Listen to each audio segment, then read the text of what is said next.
I mean, yourself as well. I mean, we'll get into it. We can probably just go right now. Welcome back to episode 3 of Athlete POV. We're sitting down at Clifford Taylor fourth. Man, he's a former walk-on at University of Florida. He was formerly with the Super Bowl champion Los Angeles Rams social media team. Currently now, he's with the NBA social content team, and not to mention the other countless brands he's worked with. Gatorade, ESPN has reposted his stuff, Overtime, brands like that of that nature. What's going on, Clifford? Really good, man. How you doing? Thanks for having me. Of course, of course. It's great to have you on, especially, we always try to get athletes, but for someone to be also like a former athlete and then also like just take the next step into like the athlete world, but not actually sort of like an athlete anymore, it's always cool to get that sort of the side as well. Myself too, I'm background in social media and, developing a sports media brand, Athletic Minds. So I'm kind of similar there, but I just want to, get to pick your brain here, see what you got to say, and we'll get right into it. I mean, so right off the bat, what's the adrenaline rush like when like a big brand like you say Overtime or ESPN like in the past reposts your content and you get that sort of recognition like on blast? Well, when I first started, it was kind of one of those things where like everybody was just kind of like, "Holy cow, you're famous! Holy cow, you're viral! OMG, don't forget about me when you're famous." So I understood at like a young age, it's like, "Yo, this is really cool," but like I ain't getting no bread off this. Not yet. So I always had to be brought back to earth in that extent. But I've always thought of it, being really cool and just like helping from a brand standpoint. I had a video before I even just went on a run with these videos, like back in 2018. I think, yeah, the 4th of July actually, and it was when DeMarcus Cousins picked the Warriors, Oh, and the Warriors had just won the title right. that the previous season. So when he came on, and like I think a few days prior, LeBron joined the Lakers, so I had on a Lakers jersey and I took it off and it turned into a Warriors jersey. And that was like the first time I ever did. I thought that was going to be the only time I would ever do anything Hmm. content wise or anything. And that was like in 2018. And so in 2019, when I joined the Gators my junior year, I made one video and I pretty much just winged it in like one take. I mean, you could tell. I mean, I put the phone down, I backed up with the whole little counterclockwise gesture, and that was it. And honestly, even the counterclockwise gesture, that was just off the dome. I just like kind of just into it. I was just following the beat. Hmm. And so the next day, I wake up and it's like everywhere. It's like all my teammates were talking about it. Overtime was talking about it. ESPN. I'm like, dang. I was like, this is kind of deja vu from like previous year. And then when it just kept happening, I was just like, dang. I Yeah. guess this kind of gives me some validity in the social game, especially in the summer of like quarantine when I did the now what I'm most known for is the pregame video where I was listening to rap music and it turned from rap to like big time rush. That pretty much shot up to the stratosphere. I'm pretty sure that was on like iFunny if I'm not mistaken, and I haven't used iFunny since I was in middle school. Wow, So that's the big throwback. That's yeah, like so before really social media took off, I think, right? Like yeah, people yeah, big time. people would go there for memes. Oh yeah, Yeah. 100%.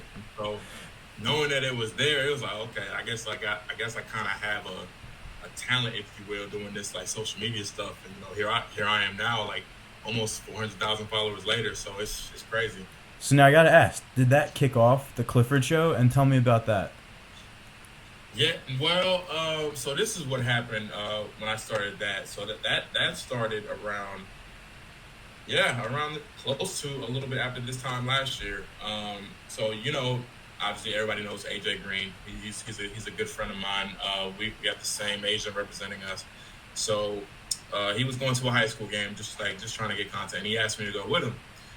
And so I was like, yeah, like I'll go. So for me, I was just like, this is his thing. I'm gonna just kind of like lay back and kind of like chill or whatever. I'm sure kids will recognize him when they'll recognize me, which I was cool with. And so I realized that when we both walked in together, you had half the kids chanting AJTV, and then you had the other half doing like a Gator song. And I was like, Damn. man, I guess maybe they do know me. So like we were kind of tweaking out a little. We kind of looked at each other like, are they doing that in reference to us? So So we both just simultaneously turned around, and those kids went insane. And these kids were like, AJTV, AJTV. And I was like, I knew that was AJ's thing. And so I was just Right. like, that's got to be such a crazy feeling, bro. Like, he's probably used to it more than me. So after that, I kind of went home and I told Mike, I'm like, yo, I was like, I've been so just distant from having my own hashtag. I wasn't really a fan of doing that. And he told me, he's like, you got to do it. It separates you from all the other walk-ons, all the other football creators. And I was just like, okay. So, like, what are we going to do? And then so the first thing I think was like CTV, but I was like, nah, it sounds too close to CTE. I think we had one option called the Cliff Pod, but I'm like, it's not a podcast. Right. And one was just like Clifford, but if you look up the hashtag Clifford the Big Red Dog is going to come up 90% of the time. So I was just like, the Clifford Show. And I looked at it, I was like, you know what? Jamie Foxx had a show. Martin Lawrence had a show. Will Smith had a show. Let's just do it. Let's just do it the Clifford Show. So from that point on, it's just like, I think, around this time last year, it just kicked off from there. And I'm kind of kicking myself in the foot. I was like, dang, why didn't I do that when I first started? But I ain't know any better. So I think that experience definitely kind of woke me up a little bit. Gotcha. Now, everyone that you know is like someone like you, someone who has like passions, goals, like you're here to do something, right? You have a purpose. It starts in the morning. So now a big thing on Athlete POV, we always ask, what's your morning routine like? And what are some non-negotiables for you, like in the morning that you got to do to get the ball rolling? Non-negotiables. I've been doing this since I was a kid. Every month I get a new subscription of the Daily Word. So I wake up and every day it's like a new scripture. My mom got me into that when I was a kid. Like, I was a real church kid, growing up. I was a real Christian dude. I still kind of am to some extent, but yeah, I would always read the Daily Word every day just to kind of remind me that there's a man up there doing all this for a reason. Don't doubt him, don't question him, even when you're in a sticky or bad situation. Things happen for a reason. And so I definitely got a grip on that for real in the last couple of months, like the way things were just like turning around. So that's what I definitely do. I've definitely gotten back in the rhythm of working out in the morning. I used to be really, really good at it before I was even, playing football. I was really good about working out and just getting it out the way, whether it was at the time playing basketball or just doing, just upper body one day, lower body another. I was like, Right. At it. So I'm definitely getting back in the rhythm of that, because the finals I was eating like a damn prince. So those are just pretty much the two negotiables, and of course, obviously the traditional, you have shower, with teeth, and all that good stuff. But yeah, those are pretty much the essentials. And what I'll do, depending on whether I'm working from home or when I'm working in the office. If I'm working from home, sometimes I'll spend some of the day like eating breakfast and honestly just like writing on my iPad ideas for like content. I write content ideas for the NBA, and I write content ideas for the Clifford Show. Now it's not just like really a whole bunch of like winging it. Even if it happened that day, if an event happened that day, I usually just write it down first. Right. This is what we're gonna do, how it's gonna work, and we're gonna do this angle, that angle. So it's definitely, I call it like a mini production, but it ain't no production. Right. It's just me notes on my iPad. But I definitely do that, and then just pretty much, the NBA comes first. NBA content for me comes first, and then after that, then I get the ball rolling. That's why I post a lot of my content in like the evening and afternoon now. Yeah, so what I'm getting from you is like you found a passion out of the blue, just threw something out there, it clicked, it worked. Say, hey, maybe I can make something out of it. And now you mentioned in your everyday routines now, you're going in and you're basically working, putting out content ideas or thinking of content ideas and saving them for later and figure out what it could turn into. So I mean, that's how a professional operates and like what they're using their everyday lives to make like what they can make out of it. So give you props for that. It's pretty cool. Thanks, man. I appreciate it. Yeah. So now halfway through college, you decide to walk on to Florida. Where did that decision come from, and do you regret not going immediately your freshman year? Looking back now, 100%, but also not really, because if I walked in as a freshman, my head probably would have been so big, it wouldn't have made sense. So honestly, I'm kind of glad I walked on later in my college career, because I was able to see life as a, just a student, and then an athlete. I was able to get like 2-1. So it really came around just from just an accidental experience. One night I had like 4 or 5 touchdowns. Like, I don't remember, but I was going crazy. And my good friend now, who I met at that point, Robert Clay, who was a walk-on DB at the time. I think he was a junior, and he after the game, he just asked me, he's like, "Did you ever think about like walking onto the team?" And I was like, "What you mean, the Gators?" And he was like, "Yeah." And I was like, "Nah." I was like, a few years ago, I had this plan of walking onto the basketball team, but that didn't work because Coach May, who was an assistant, he got a job at FAU, so it just didn't click. So Mm. I was just doing intramural basketball and flag football, and honestly, I only did intramural flag football for cardio purposes. I wasn't really doing it because I like football, like it's fun, but like I wasn't really doing it just for, as they say, the love of the game. I was just doing it just to stay in shape. So like I said, he asked me one night, he's like about trying out, and then he pretty much gave me the whole spiel about being a Gator football player. And honestly, that night I kind of let it go through one ear and out the other. But that weekend led up to the LSU game, which was Coach Mullen's like real first signature win.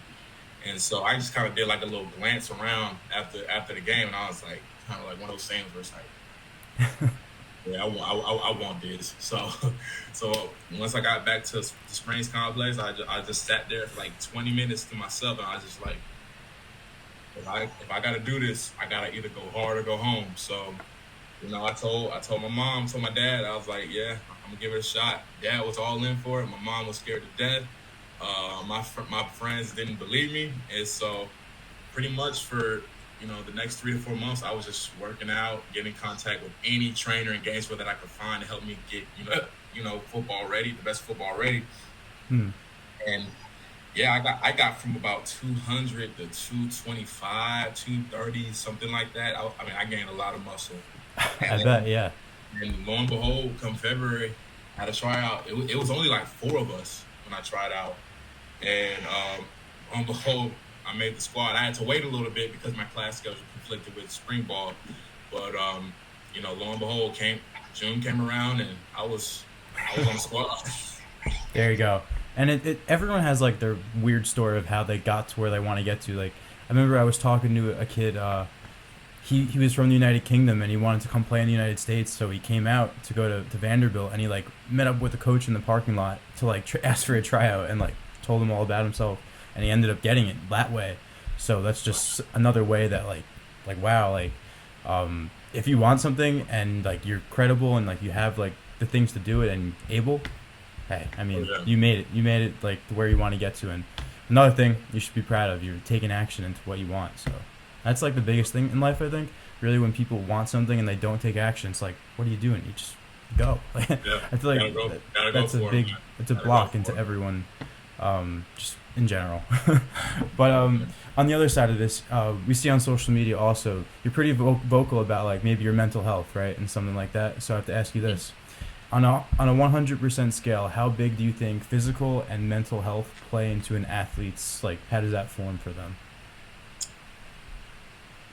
Depends on the sport, but for me, it's about a 60-40. It was about a 60-40 split for me because when you play a game like football, it's the peak of the trenches, and so you either got to go in there with some dog in you, or you ain't gonna be here much longer. And then that 40% is just really all just like mental and just thinking about you know for me, my junior year, I struggled personally. Just like the little things, just kind of like understanding the system, understanding the schemes. I was playing damn near every scout team position possible. I was just doing a whole bunch of moving around. But that just kind of goes back to just trusting this plan for me, and it's just saying like, you know what, this is all happening for a reason. This is my role on the team, because like when you get there at first, and you're doing skills and drills with the guys, and you make a nice play here and there, you just like you kind of think to yourself, dang, like I got a shot. But then when camp starts, when practice starts, you kind of just you're kind of brought back to life a little bit. Like I remember uh, Orange Bowl week, I wasn't having a good week of practice at all. Like I was getting torched, I was getting destroyed. And so I remember just kind of sitting in my room, and I actually like called my mom, like crying, and I was like, "Yo," I was like, "Mom," I was like, I don't this whole year I think was or this whole season I think was a mistake. I don't think this was supposed to happen.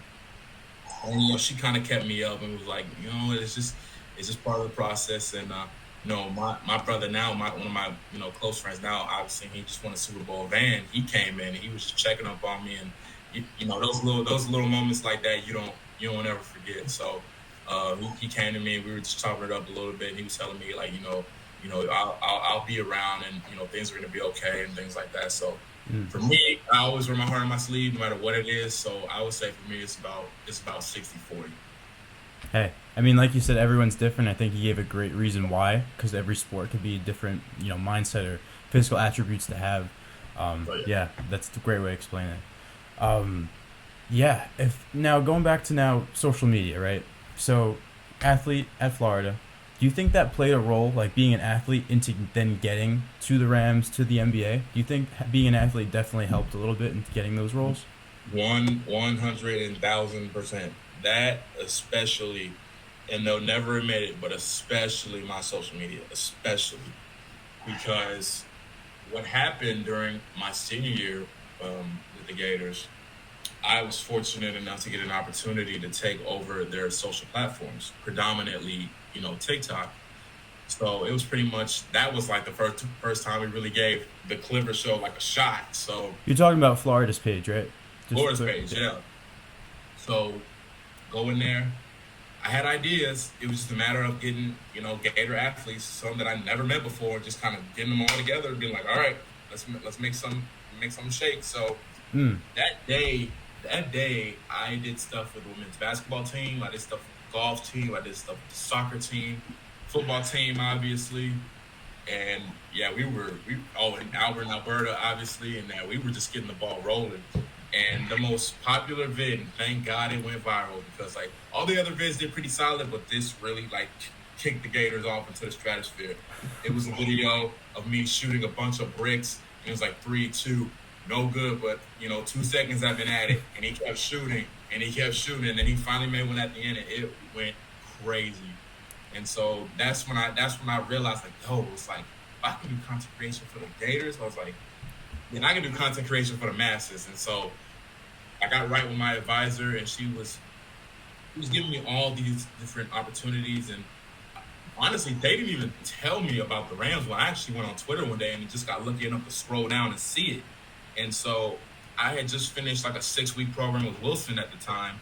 And so I just tweeted the little eye emoji to that Rams tweet. And then Wilson goes, "You want us to say something on your behalf?" And I was like, I ain't going to get this job, but I'll sure as hell take it. So they said something on my behalf. Lo and behold, they asked me for my resume, cover letter, all that good stuff. And I immediately went to LinkedIn, and I spoke to like 4 or 5 different people from the Rams, just to kind of make sure that they knew that I was in this, this process, and that they could put in a good word for me. So that's one thing I would recommend to anybody that wants to work in sports: get ahead of the game that way.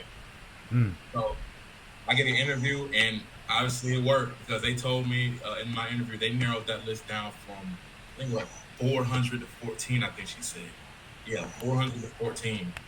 And yeah, from then on, I had like 2 or 3, 4 more interviews, and it's Wow. crazy because Van actually spoiled it for me, because he texted me. He was like, "Hey, congrats, man!" And like I had just walked into my room, and I was like, "I ain't do nothing. I just got food from Rice Union or whatever," and I just walked back into my room. It's like, "Congrats, man!" And then about 5 minutes later, they offered me. And I was like, "Oh snap!" So, so yeah, it was definitely being an athlete and Wow. working, doing social content. That those two played a big role, because my major was graphic design, which is huge in sports. But a lot of these people that are like social media, coordinators, managers, producers, whatever the case is, they majored in actual sports management.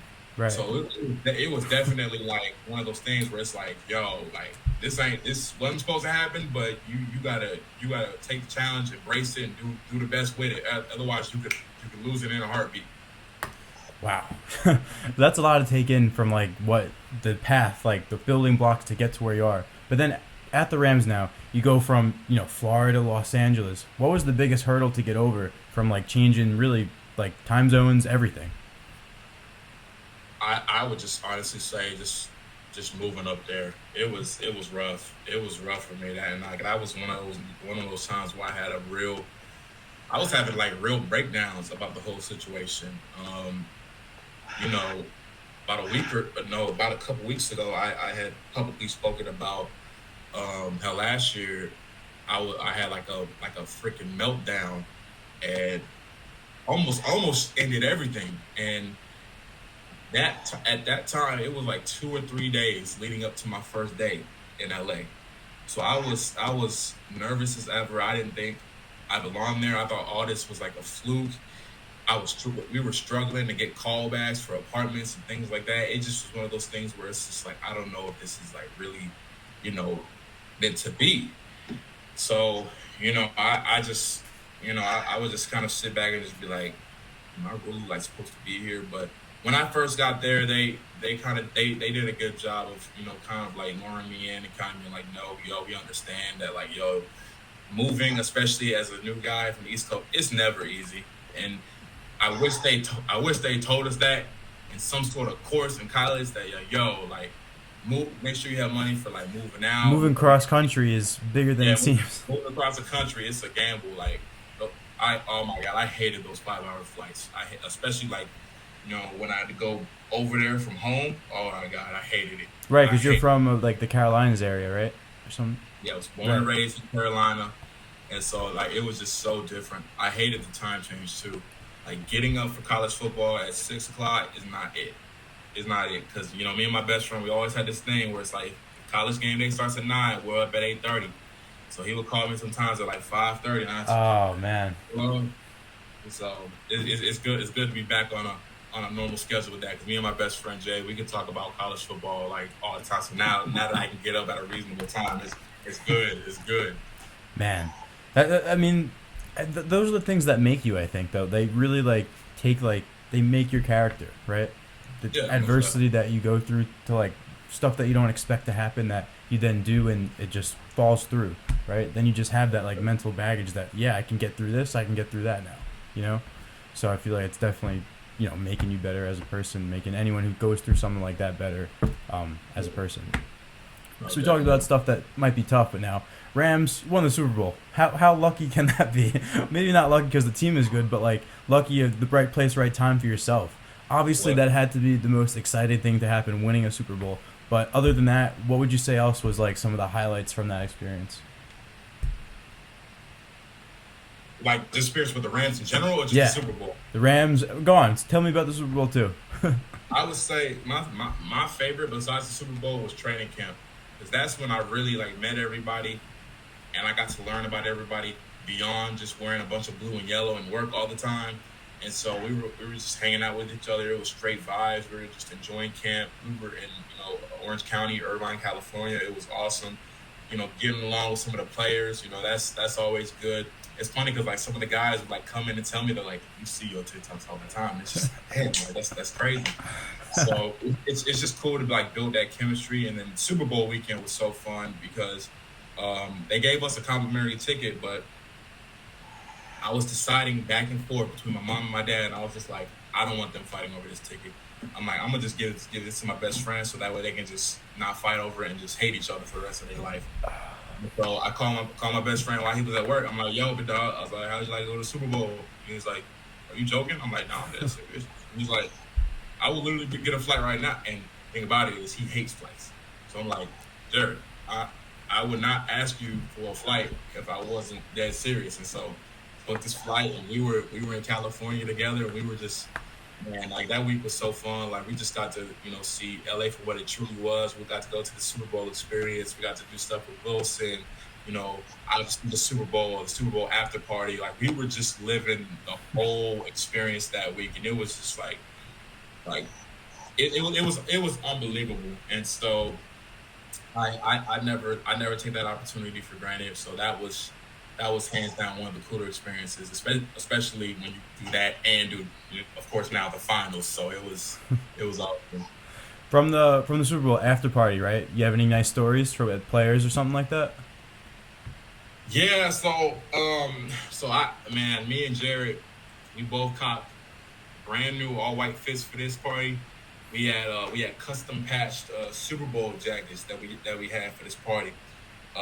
We went crazy. I think I went crazier because we had just won and the adrenaline was going so crazy. And it was cool, like just kind of getting just partying with the players as if we were all like just on the same team in college or something like that. It was just cool. We was all vibing, dancing, having fun. Gunna came out, and all that good stuff, and it's so crazy that whole situation with him now. But yeah, Yeah. he came out, it was lit. The building was about the size of an arena. That's how big the party was, and it was just Rams staff, Rams players, and Rams families. So we were in there having a good old time. I can't remember how many drinks I had, but your boy was having a blast. Man, I think Super Bowl is like one of those situations where it's like it's all right, right? It's okay to go a little, let a little loose for that occasion. I mean, Super Bowl, biggest sporting event in the world, basically, right? Yeah. I mean, brands try to get commercials for millions of dollars. That's put Like I in said, put in I had perspective. an absolute blast. Man, so now we got it. We got. I mean, probably not the best to compare this, but how would you compare a Super Bowl to the finals? Working that. I think I thought the finals was better just on the mere fact that what people don't realize still to this day is, while I'm more known for, I guess, on the social scale for football, I grew up playing basketball, and I'm a lot better at basketball. Oh wow. So, being around these guys, watching since I was like literally a kid, like watching like just Curry. I mean, just every time he shot, it was just like, it was like Yeah. Jesus Christ. Yeah. And it was so cool because with us, so we work with the NBA as a whole. So whenever media outlets had to go, you know, behind a couple bleachers to get like media, presence during media day, we was over here getting content like on the floor and just like walking around, just like, Right. We so like we were just moving around. I'm like, man, I'm really on the Warriors court right now. This is crazy. I'm like, why ain't nobody else freaking out right now? Like, cause like it was wild. So right. I saw that the voiceover you did for the video for the NBA, like their social yeah, account. it was, oh my God, it was unbelievable, man. And when they let me, oh my God, when they let me touch that trophy, it was just Right. like, it was like everything happened for a reason. Because there's a whole story of why I couldn't touch the Lombardi Trophy, why they wouldn't let me see it. I didn't even get a trophy. They just didn't. They just straight up didn't let me see it. Like it was crazy. It was a lot of like stuff. A lot of stuff went south towards the end, but it was okay because when I got my hands on that Larry O'Brien trophy, not only did I feel sweet revenge, but I felt like this is what 8-year-old me like envisioned somehow, some way. It didn't matter if I was playing, working. I just always just had this vision. So I swear to you, not even trying to be extra, but I swear when I seen that trophy and I looked at it, bro, I saw like a little reflection of me as a kid. And it was that shiny. I was just like, man, like this is you don't take things like that for granted. So that was awesome. It was unbelievable. And the hotel, the hotels were crazy. Tell me about it. So there's there in San Francisco, we were all in the Intercontinental, which was a lot more like formal, so it was really cool. But in Boston, we stayed in this joint called Encore Boston Harbor. So I had heard of it. It looked like Vegas when you walked in.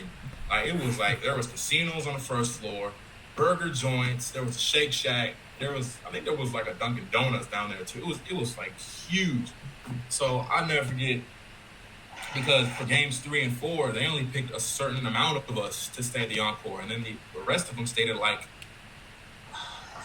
Fairmount Hotel or something like that, or Fairmont, I think that's what it's called. So we walked in our room, and I like, how you see a movie when people like drop a glass or like drop a bet. Like I legit dropped my jaw and dropped everything. Like this room was literally the size of the White House. Like it was humongous. Like all that space for like just one person. I just looked around. I'm like, I'm not getting shit done, am I? when I looked around, I was just like, this is Man. like I looked at my friend. I'm like, dude, where in God's name are we? How many So, how many people does the NBA like send with you guys to like roll with to between all, like East all, Coast West Coast games like with the Warriors it Celtics? was all hands on deck. It was like 300 or 400 of us. It was Oh, all hands on deck. oh, Yeah, that's like the whole team. That's the yeah. whole I squad. mean, so I was just looking around and I'm like, where in God's name are we right now? This is absolutely insane. So yeah. And on top of that, so I'll never forget this. So after game 4, so of course as the game Curry went crazy. He dropped like 43. So we stayed did some content at the Garden, and then we Ubered back to the hotel. As soon as I walk in, Antonio Brown with a sea of what it looks like teenagers is surrounding him. I see him walk out of the Encore, and I'm like, "Hey B," like I knew him forever. I'm like, "Hey B," we dapped up, we talked about it a little bit. I asked him, I was like, "Yo, this is booming?" He said, "This is booming." I'm like, "Yes, sir." So yeah, like that's when I really knew, like, yo, Encore is the real deal. Like if AB is here, I'm like, oh man, this place is legit. Oh wait, I think I might know why he was there. I think he was featured on that the Full Send podcast with the Nelk guys and Bob Menery. I think I watched that and he was there. That might be it, but God bless it was at the same time, because like that was just such a cool experience being able to meet him. It was awesome. Man, sounds like you got so many stories to tell from like your past experience and like the highest level of sports. And I know you mentioned how when you felt like, the Larry O'Brien trophy, like holding it, right? Put in perspective, Curry's had that 4 times. 4 different years as a player. And I know for a fact this was the most important one to him, for sure. I know that. Why do you think that is? Because everybody for years has been saying, he's been, everybody's been carrying the load for him. Everybody, KD is the reason he got those titles. Kevin Love and Kyrie getting hurt is why he got his first title, and all these excuses. There's no excuses this time. And plus, he's playing a better team in the Celtics. So I was like, yeah, no, this is definitely got to be Curry's, most special one. It would have been mine. So. Hey, I mean, how many do you think he has left in him? It's hard to say. I got him winning it next year at least. Beyond that, I'm not sure.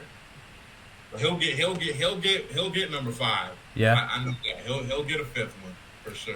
Do you think? Oh, I don't even know. Do you think if he gets his 5th that he's on the same level as Kobe, or do you think that's out of reach? Because then they'll both have 5. Yeah, but see, the thing is, it's like Kobe was like, you gotta understand, Kobe was doing most of his stuff after Shaq left primarily on his own. Granted, he had power and all that good stuff, but like his first 6-7 years, he had Shaq. So it's hard to say, but kind of like what they were saying on First Take. It's like, man, it's like you can put Curry in the top 10, but it's like, who do you replace? So it's definitely hard to pinpoint, but Kobe is just Kobe, and there was no one like Kobe. I don't think there'll ever be anyone else like Kobe. No matter what you say. Might have to apologize. It might have been a little disrespectful, just because the type of mindset that he had. But I was going off for rings there. But sorry, Kobe. Yeah, but now, like I said, Curry will be definitely solidified in a lot of people's lists for sure. But time will tell. I saw this. It was definitely comedy, but it was this TikTok where it's Curry gets his 7th ring or something, and he tops MJ or and LeBron or something like that. I'm what would have had to happen in those years up until he gets number 7 to have everyone think that, Well, he would have to obviously pass him on the scoring list. By True. that point he'll have about 100,000 threes. So I don't think anybody will ever catch Curry as far as that's concerned. Just the pace that he has been on his whole career. I mean, since what? It was rookie year was 2009, I think, right? Yeah.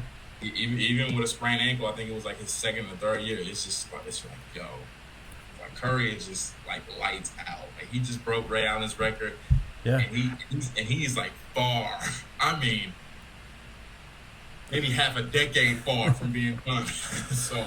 Man, what besides the finals, was there any other cool moments that you were at personally? That was the first real event that I've been with the NBA up to this point. A lot of the work I would do during the playoffs would be in the office or at home. So I was patiently waiting because they told me before the postseason started, do you want to go to all these playoff games or do you want to go to the finals? I'm like, the finals. That's easy. I'm like, that's the easiest question in the world. So I was I waited out, and thank God I did, and it was just a crazy experience. And so now the summer league's about to kick off. I'll be working from home again. But once the season starts, we'll be all over because I got a house in Orlando, so I'm sure they'll have me go down there and do stuff, Right. with pile up things like that. So it's definitely a lot of moving around, but it's the best type. So Oh wow, you mentioned in Florida. I used to go to college my freshman year at Stetson University over by Daytona Beach. yeah. Transferred out of there just because it was too expensive, but it's amazing down there. I mean, we're actually probably an hour or two south or hmm southeast of Gainesville, probably where you were maybe at that point. Yeah, yeah. Yeah, it's My pretty cool. dad was born and raised in Daytona. Oh, there you go. I remember because I'm from New Jersey. I used to live in actually Staten Island, New York. Going down to Florida for college, I was like, I gotta get away, go to Florida to a school. I go to Daytona Beach. I'm with my friend, my roommate, whatever, friends, whatever, who lived in Florida. We drive on the beach. I'm like, what is this? I've never driven on a beach before. I was like, Yeah, whoa. it's So, definitely a culture shock. man, oh man. So on a lighter note, right? I'm seeing behind you Panthers, Hornets, probably your favorite teams. hmm Yep. Yeah.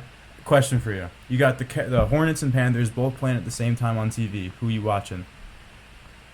Depends on the record. That's fair.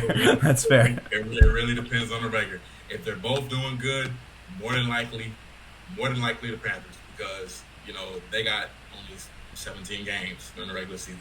I can catch the Hornets.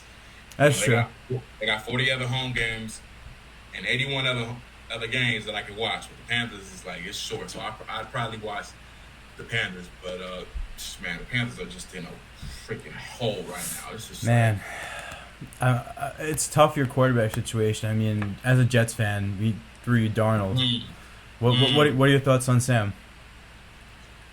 So it's easy to get on them. But when you think about it, it's like we had one of the worst O lines in the league last season, so I won't get on them too much. But I just hate how they did Cam, because you get Cam and then you fire Joe Brady. I'm like, you're literally sabotaging his whole situation. And I never liked the Matt Rule hire to begin with personally, because bringing a college coach to the NFL almost 9 times out of 10 never works. They Man, try to keep that same spread offense that just does not work in the NFL. So I was never a fan. I was never a fan of bringing him in, and he's just proven my point to the T. I mean, he's over here trying to get rid of keep pounding, trying to take it away for his saying of the brand. And I'm like, I want a brand new coach because so yeah. No, damn man. I've never been a Wolves fan. I remember Matt Rule was hired the same year as Adam Gase with the Jets. Yep. Oh That yeah. That yeah, you said it best. I mean, from the start, I was like, what? Like, what are we like? The Jets can't hire a coach. I'm praying right now. Robert Saleh is like the man, but who knows, right? Second year quarterback. I mean, draft looked pretty good this past year. We got 3 first round guys. Y'all had a good draft. Picked up Y'all had a picked really up good Jermaine draft. Johnson, which I thought probably could have been a top 10 pick at Oh like my, yeah, 26. yeah, 'cause he Right? Oh killed yeah, us. he's a Florida guy too, right? Yeah, Yeah. yeah, 40. I'm in the 40. So he killed us this year. He was good. He was balling.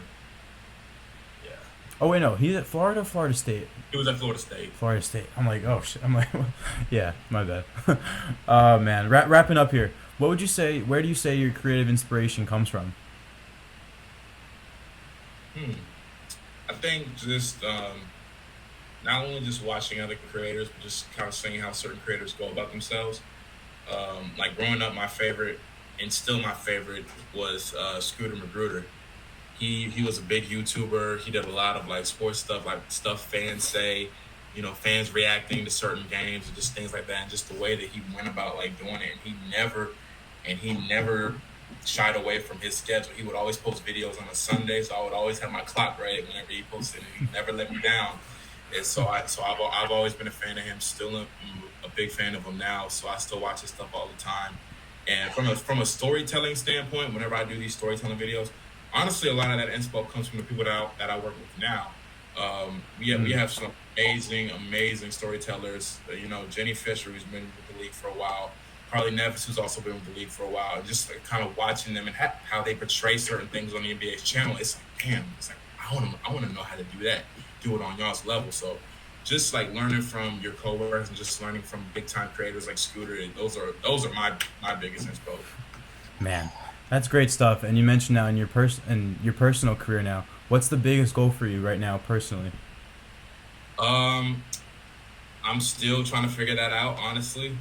If I want to continue to work in sports, or if I want to, do freelance content and make my revenue that way. I Right. feel like now I'm at a level where I can't go wrong. A year or so ago, I was Fence. iffy about it, but now that I'm still, I guess, relevant in the game, I think you can't go wrong either way. So it'll be an interesting 2023 to say the least. Right. With the NBA, is that like a contract based thing, or is it like a position that you guys have? Yep, contract. Cool. Man, so it's been exciting to hear what you had to say. I definitely took a lot from this. Last thing we always ask: you got one piece of advice for your younger self in high school? What would you say to him? I would say enjoy the ride. Enjoy the ride. Don't change for nobody. Stay the course. Do what you do. Do what makes you happy. If that means staying at home listening to music in your room, do it. If that means shooting hoops outside at 10 o'clock at night, do it. If that means staying in while everyone else is partying and drinking whatever, do it. Enjoy the ride. That's what I would say. Man, the whole thing I'm getting from you is taking action and what you want to do, what makes you happy. I love that Yeah. because so many people don't do that, and it's like wasted potential, wasted, everything that they want to do. So Right. definitely appreciate you saying all this, and more than appreciate your time with us. I know it's been about 45 minutes now, so I want to wrap it up. But thank you so much, Clifford. It's been great talking with you, and we'll for sure stay in touch. I know we got a lot of things planned with Athletic Minds, and we'll keep in touch, man. Absolutely, man. Thank you so much. Of course, bro. Have a great night. You too.